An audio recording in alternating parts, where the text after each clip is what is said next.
Hello everyone, good morning. आणि आज आहे महालक्ष्मीचा डे 2 आणि सगळं आवरून झालेलं आहे. मामा बाहेर गेलाय केळीचे पानं वगैरे आणायला. मामीच्या सोहळ्यामध्ये स्वयंपाक चाललाय. आजी आघाड्या देवाच्या जुड्या करते आणि मी आजीला मदत वगैरे करते थोडीशी. आता आज दुपारी महानैवेद्य असतो लक्ष्मीच्या घरी, तो केळीच्या पानावर वाढायचा असतो. तर कसं असतं काय नाही मी सगळं तुम्हाला दाखवेल. तो पूर्ण व्हिडिओ बघायला विसरू नका, म्हणजे तुम्हाला कळेल की आम्ही काय काय केलं. आणि हे आहेत आमच्या लक्ष्म्या. काल सगळं आम्ही डेकोरेशन वगैरे केलं आणि काल लक्ष्मी आणून घेतल्या.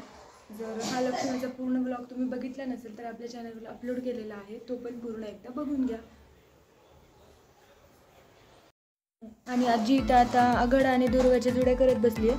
महालक्ष्म्यांसाठी 16 दुर्वा आणि 16 आघाडा आणि पिलवंडांसाठी 8 दुर्वा आणि 8 आघाडा अशा जुड्या असतात. ही गणपती बाप्पासाठी एक मी करून ठेवली आहे, बाकीचं आजी करते. आणि इकडं मामीचं सोहळ्यामध्ये स्वयंपाक चालू आहे.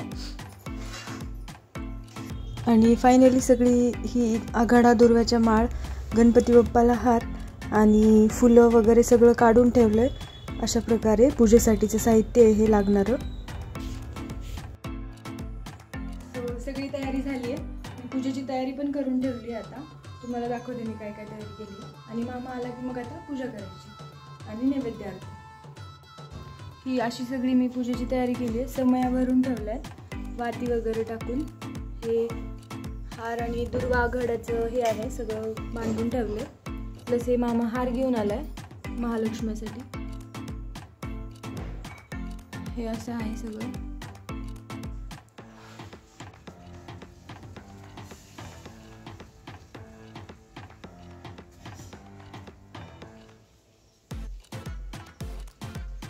हे अशी मी लक्ष्मीचे पावलं काढून ठेवले. महापूजेच्या वेळेस लक्ष्मीचे असे पावले काढतात. कोणाकडं हातवे असतात, हातवे आणि पावलं पण असतात, पण आमच्याकडं फक्त पावलंच आहेत, तर मी पावलं काढून ठेवलेत. हे असं महालक्ष्म्यांच्या मखरापर्यंत काढून ठेवायची पावलं.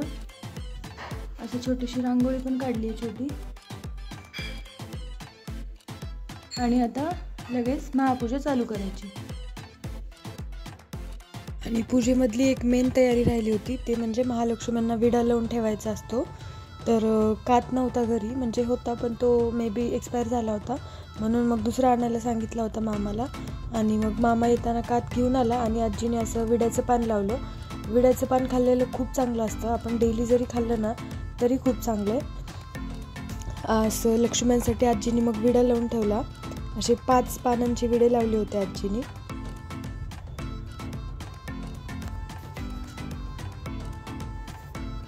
तसा आजी विडा खूप छान लावती. आणि इकडं महापूजाची तयारी झाली होती सगळी. महापूजा चालू केली मग मामानी आणि मामीनी. देवीची पूजा केली, दुर्वा आघाडा वाहून आणि हार घालून. महापूजा झाल्याच्या नंतर आता महाआरती होती. तर आधी महानैवेद्य वाढून ठेवला होता.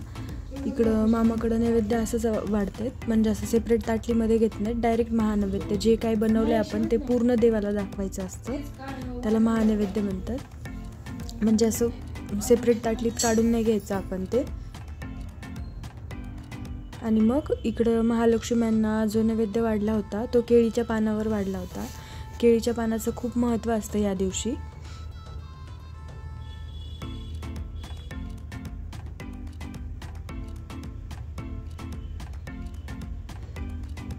पूजा झाल्यावर इतकं मन प्रसन्न वाटत होतं ना, पूर्ण घरामध्ये पण असं घर भरल्यासारखं वाटतं महालक्ष्मी आल्या की घरी. नैवेद्य वाढून झाला, सगळं झालं. मग आम्ही आरती केली सगळ्यांनी मिळून, देवाची आणि महालक्ष्म्यांची.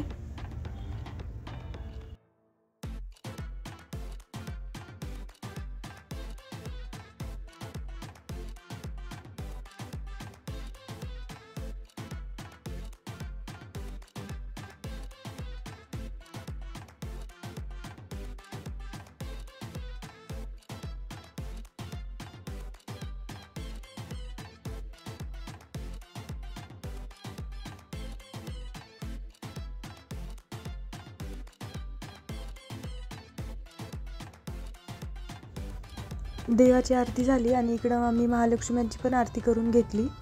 अशा प्रकारे महालक्ष्म्यांचा दिवस दुसरा पण पार पडला. त्यानंतर मग सवाष्ण ब्राह्मण जेवायला घातले होते आणि मग आम्ही सगळेजण जेवलो. अशा प्रकारे महालक्ष्म्यांची महापूजा झाली. व्हिडिओ आवडला असेल तर व्हिडिओला लाईक करा आणि चॅनलला सबस्क्राईब करायला विसरू नका. भेटूया नेक्स्ट व्लॉगमध्ये. तोपर्यंत बाय.